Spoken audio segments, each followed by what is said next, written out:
pacientes que están fallando a lo que convencionalmente deberían de responder para cada una de estas intervenciones. Creo que lo mejor en muchos de estos pacientes es que los podamos catalogar como portadores de pirosis funcional, donde prácticamente el utilizar neuromoduladores realmente nos llevan a un éxito terapéutico muy importante.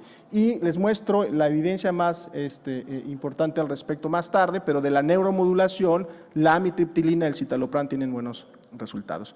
Quiero terminar con estas cascadas diagnósticas que me parecen muy útiles. Es una publicación de grupo de expertos, publicado el año pasado, 14 gastroenterólogos, que se les planteó diferentes escenarios clínicos, todos partiendo de que eran pacientes con síntomas persistentes a doble dosis de IVP.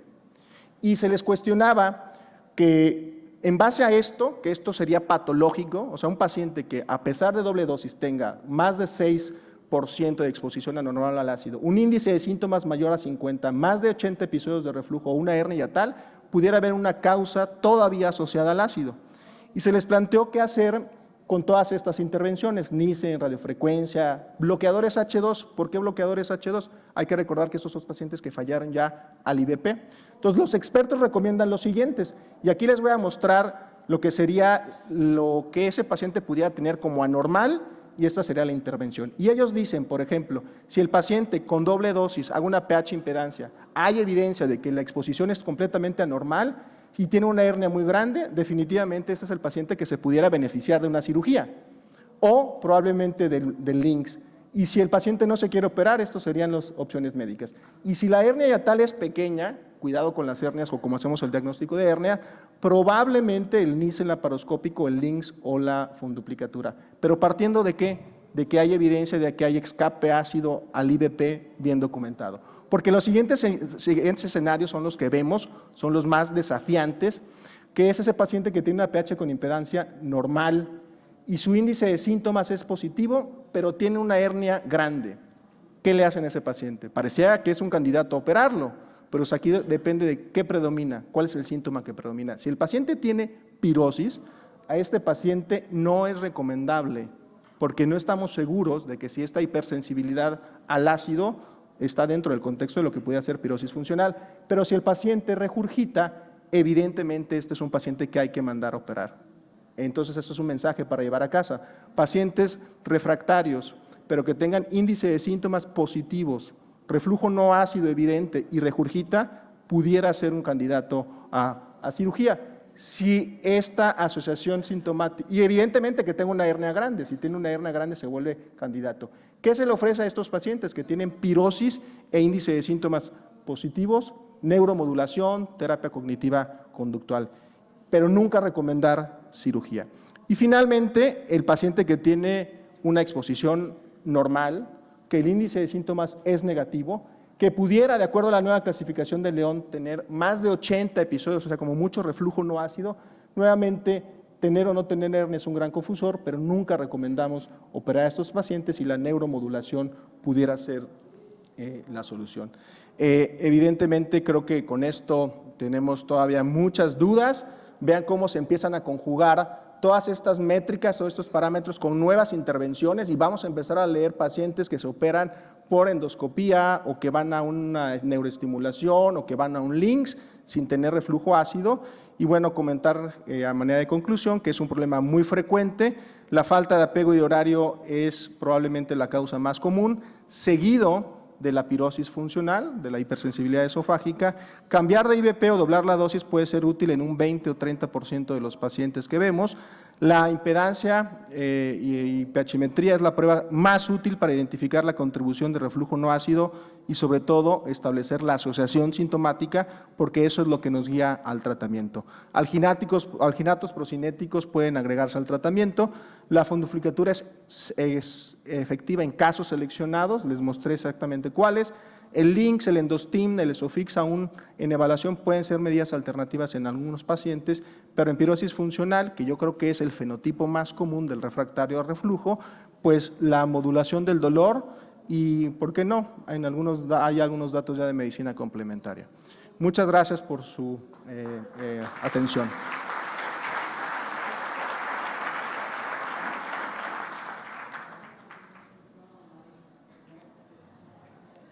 Bueno, muchas gracias, José María, por la excelente exposición. Le voy a pedir ahora al doctor Fabio Nachman que nos diga cuál es la semiología endoscópica de estos pacientes, qué es lo que debemos evaluar en estos pacientes y dado que la enfermedad por reflujo no erosiva es la más frecuente, si la nueva endoscopía por magnificación tiene algún rol en identificar reflujo con esta técnica en este grupo de pacientes. El doctor Fabio Nachman es jefe del servicio de gastroenterología de la Fundación Favaloro. Gracias, Fabio. Bueno, buen día, gracias a Jorge y a la autoridad del Congreso por la invitación.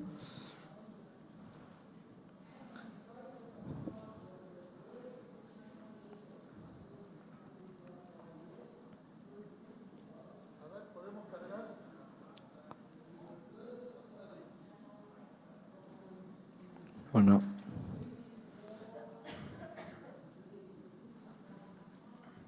Yo voy a hablar de la semiología endoscópica en la enfermedad por reflujo no erosiva.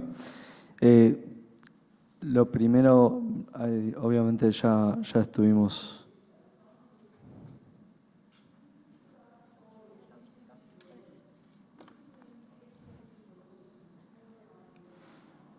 Ya estuvimos hablando un poco de lo que es la enfermedad por reflujo, lo que no vamos a redundar en todo esto. ¿Y qué se debe realizar en la semiología endoscópica de este tipo de pacientes?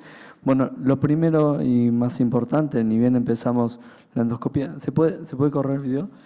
Es la... No.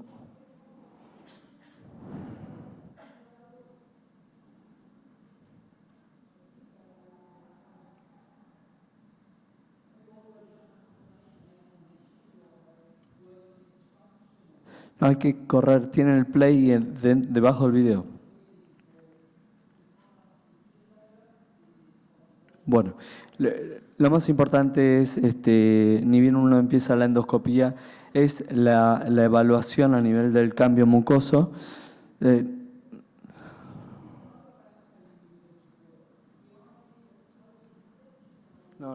No corre ni siquiera el power,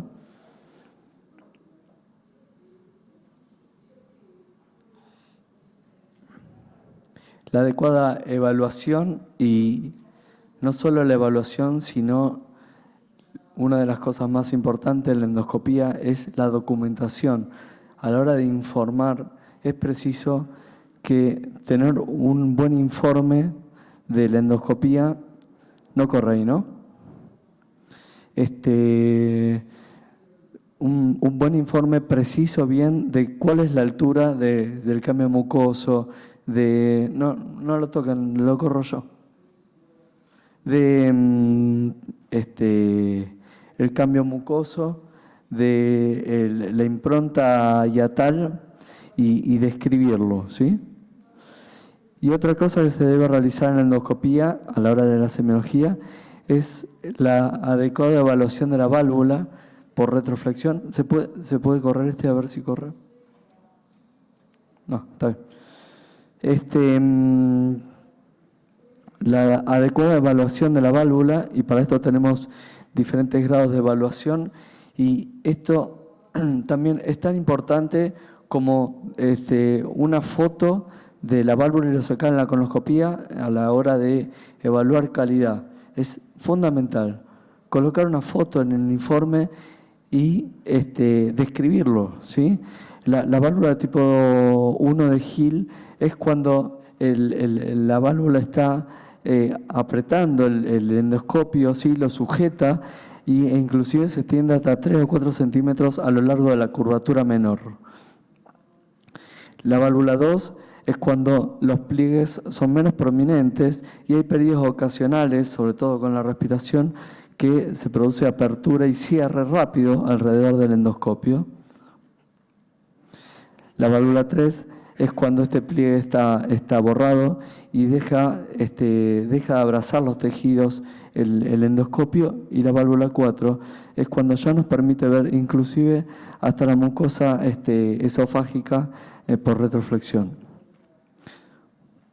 Con respecto a la cromoendoscopía, que me solicitó Jorge como, como una evaluación adicional, yo sé que no todos los centros pueden disponer de esto, pero cada vez hay más centros que disponen de la alta resolución y la cromoendoscopía. No corre.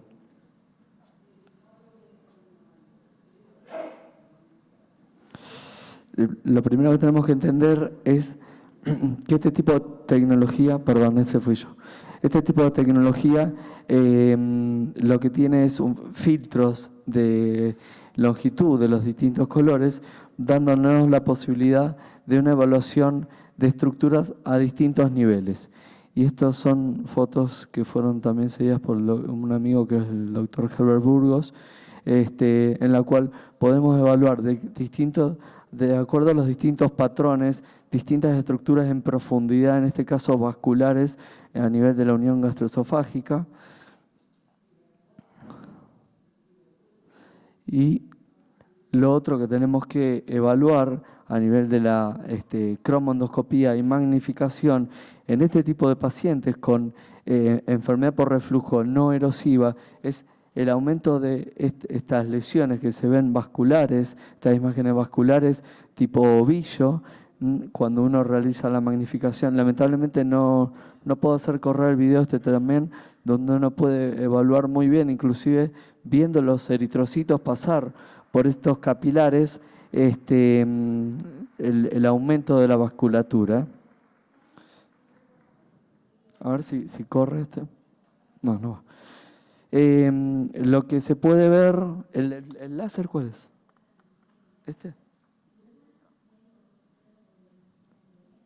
Lo que se puede ver es este patrón aumentado vascular tipo ovillo, ¿sí? Por encima del cambio mucoso cuando uno magnifica. Ahí se ve un poco mejor. Y lo que sucede es que la luz blanca, hay una refractariedad directa y hay una refractariedad que está generada por los cambios de absorción de la luz, y este tipo de tecnología, por ejemplo en el que estamos utilizando recién, tiene una longitud de onda de 415 nanómetros, que es la longitud de onda de absorción de la hemoglobina. Por eso permite identificar mejor la microvasculatura. Entonces podemos observar, como se puede ver aquí, la vasculatura, y la luz es absorbida a ese nivel. Para esto necesitamos comenzar a entender qué es lo que estamos evaluando a nivel histológicamente, para poder entender qué es lo que estamos viendo en la magnificación. Y estos son ejemplos de diferentes patrones vasculares que se puede ver, por ejemplo, en el carcinoma escamoso de esófago, en el cual uno ya empieza a comprender, cuando está viendo los patrones microvasculares en la magnificación, qué es lo que está observando. Por ejemplo, este es el ejemplo de la clasificación de Kudo, lo que uno utiliza en los pólipos colónicos, que hay una evaluación tridimensional y uno está viendo el patrón de forma tangencial. Y con respecto, para ir terminando, de la microesofagitis, lo que tenemos en el epitelio habitual en el esófago es un epitelio escamoso estratificado no córneo, con el índice de proliferación, la capa de índice de proliferación que no supera habitualmente el 15%, y papilas con vasos en su interior que no superan el 2/3, 75% del espesor de este epitelio, como podemos ver en esta visión histológica, ¿sí? Y lo que sucede en la microesofagitis es un aumento de esta zona basal por encima del 15%, y las papilas aumentan por encima de las 2/3 partes, 75%, y a veces llegando hasta la superficie. Es por eso que nos permite ver la microvasculatura de esa forma en la magnificación.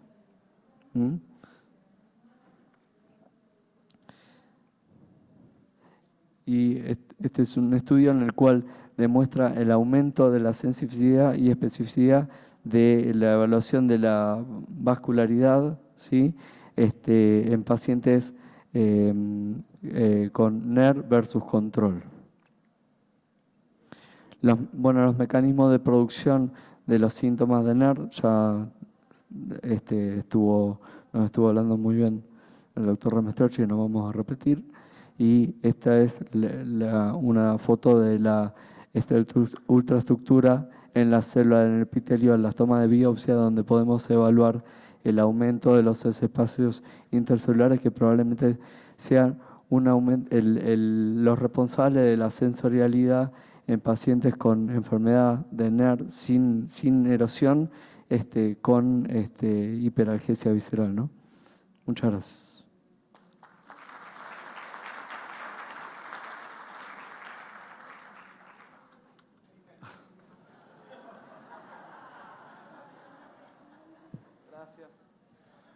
Bueno, muchas gracias, Fabio. Una pena no haber podido documentar con los videos, pero bueno, son las cuestiones estas tecnológicas. Le vamos a pedir a María Marta Piscors, que es médica del Servicio de Neurogastroenterología del Hospital de Clínicas, que nos presente un caso clínico para poder discutir este aspecto de la parte médica, que es la primera parte de este módulo. Después vendrá lo de esófago de Barrett. Gracias, María Marta. No hay de qué.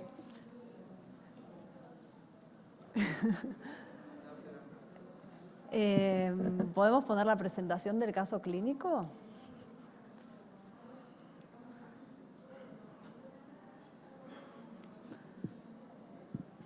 No.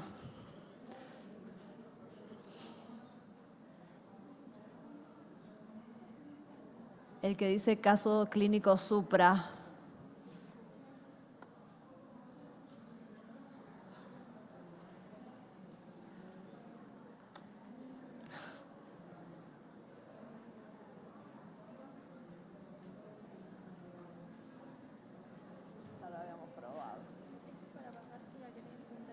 Sí. Perfecto. Bueno, muy bien.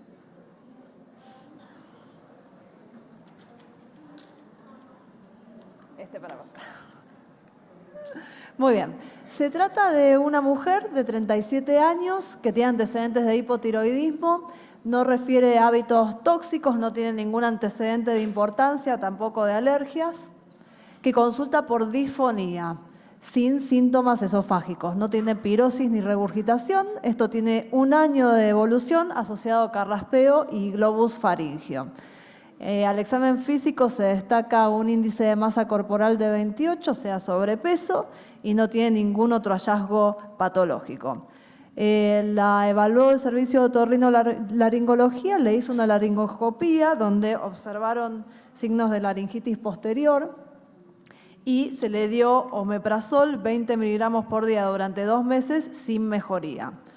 Posteriormente fue derivada al gastroenterólogo. Se le hizo una endoscopía digestiva alta donde se observó un cambio mucoso coincidente con el hiato diafragmático, con una unión gastroesofágica de aspecto normal. Y la primera pregunta es la siguiente: ¿qué conducta tomaría inicialmente? Indica omeprazol 40 miligramos día durante 2 meses, indica dexlansoprazol 60 miligramos día durante 2 meses, suspende el omeprazol y solicita un monitoreo ambulatorio de reflujo, continúa con omeprazol 20 miligramos día y solicita el monitoreo ambulatorio de reflujo. Pueden votar a través de la aplicación.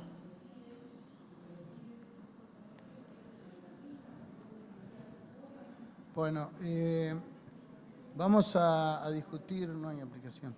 No hay. Vamos, Okay. no han traído. Vamos a discutir este caso clínico donde es un paciente que viene derivado por disfonía. Es muy frecuente que los otorrinolaringólogos deriven por disfonía diciendo que... No se escucha. Hola, hola. ahí, diciendo que tiene un cuadro típico de reflujo clasificado por laringoscopía y bueno, es un caso que podemos ilustrar muy bien en la práctica de cada día. Estas son las opciones, así que como no han puesto el sistema interactivo, le vamos a pedir al doctor José María Remestroches que nos diga cuál es su opinión en este contexto clínico, en esta parte del manejo de los pacientes con derivados por otorrinolaringología. Yo primero quisiera destacar que este es un fenotipo de pacientes que cada vez vemos más. No sé si sea su caso, pero en México el paciente que llega tratado de reflujo por el otorrino es un paciente, yo tengo 2 familiares que son otorrinos, mi tío y mi primo, y no hablamos el mismo idioma, ni lo vamos a seguir hablando, porque ellos no saben hacer el diagnóstico de reflujo como nosotros lo hacemos. Entonces, yo antes de tomar la decisión, lo primero que trato de cuestionar un poquito a la paciente es decir, la probabilidad de que tengas reflujo por síntomas es baja, ¿no? O sea, no tiene pirosis, no tiene regurgitación. Y el carraspeo y la disfonía, que son los síntomas por los cuales el paciente va con el otorrino, se ha vuelto prácticamente la ruta diagnóstica de muchos otorrinos es que si no responde al antihistamínico, le meten el fibroscopio, les ven un poquito rojas las cuerdas vocales y los ponen con una doble dosis de omeprazol sin nunca tener reflujo. Entonces, ese contexto es muy complejo, el paciente va prácticamente a reafirmar un diagnóstico que alguien más le dio y cuando uno le dice, tú no tienes reflujo y lo que yo tendría que hacer es demostrar la asociación, iría por la opción número 3, suspender el medicamento y decirle, necesito algo objetivo. La endoscopia, evidentemente, pues no tiene una hernia, no tiene los cambios mínimos, o sea, no es un fenotipo erosivo. Y yo no tengo ningún marcador que me diga que es el ácido el causante de los síntomas, porque si fuera reflujo, yo asumiría que es reflujo ácido.